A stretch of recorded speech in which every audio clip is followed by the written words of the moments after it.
Granny Penny had always been the heart of the family. At 78, her spirit shone brighter than her twinkling Christmas lights. Every New Year's Eve, she hosted a gathering filled with warmth, laughter, and her legendary tales of hope and miracles.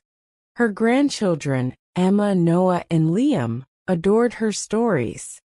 But this year was different. Days before Christmas, Granny Penny collapsed in her kitchen while baking her signature gingerbread cookies. The doctors called it a severe stroke, and she slipped into a coma that left the family reeling.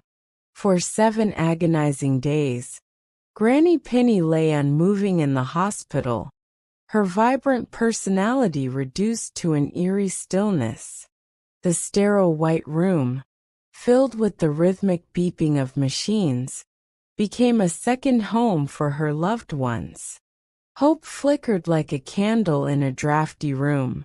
As New Year's Eve approached, Ruth, Penny's eldest daughter, decided to bring the celebration to the hospital. "We can't let her favorite day pass without her," she said. The family rallied around Ruth's plan. Emma hung fairy lights around Granny Penny's hospital bed, their soft glow giving the room a cozy warmth. Noah played Granny's favorite carols on a speaker, filling the space with the melodies of yesteryear. Liam brought her beloved snow globe collection, carefully arranging them on the bedside table. Each snow globe was tied to a story Granny Penny had once told. A Parisian snowstorm, a fairy tale forest, a bustling New York City scene. They shared stories of past New Year's Eves to keep her spirit alive. Ruth recalled the time Granny Penny insisted on hosting a midnight picnic in the snow, saying, "Magic happens when you're brave enough to break tradition."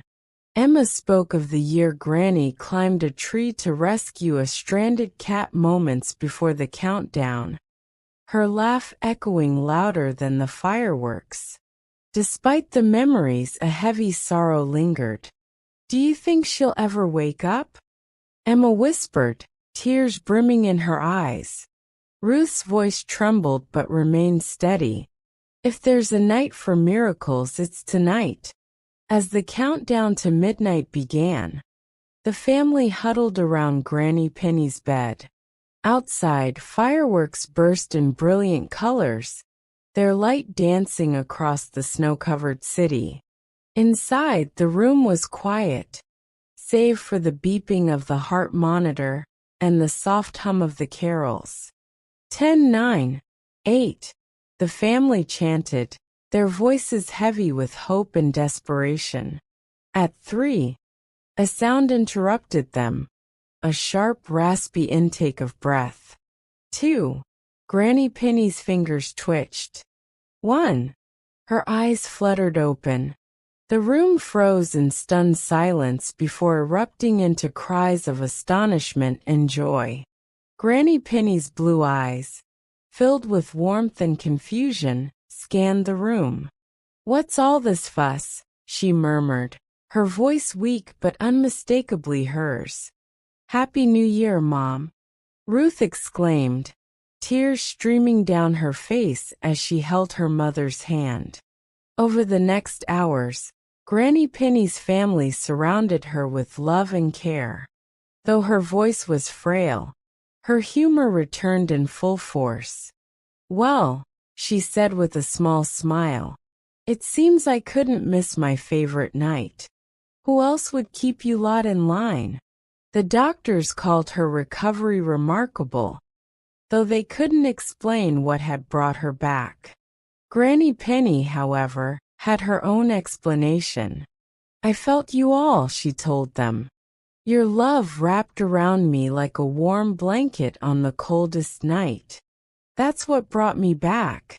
Her grandchildren took turns sharing their dreams for the coming year.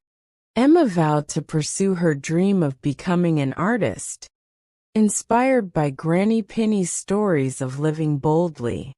Noah planned to study abroad in Paris, and Liam decided to start a community garden in honor of Granny's green thumb.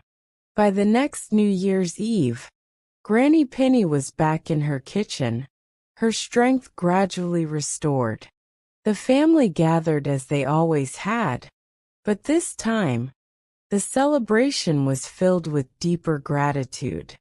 Granny Penny insisted on bringing a new tradition, a gratitude jar.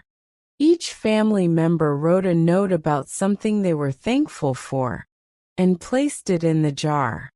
As midnight approached, they read the notes aloud, each one a testament to the love that had carried them through the darkest days. As the clock struck 12, Granny Penny raised her glass of sparkling cider, her voice steady and full of joy. To miracles, to love, and to the power of New Year's Eve. May we never forget that every ending is just a new beginning. Fireworks lit up the sky outside, but inside, the family basked in the quiet magic of togetherness. They had witnessed the extraordinary, the resilience of love, the triumph of hope, and the undeniable power of New Year's Eve.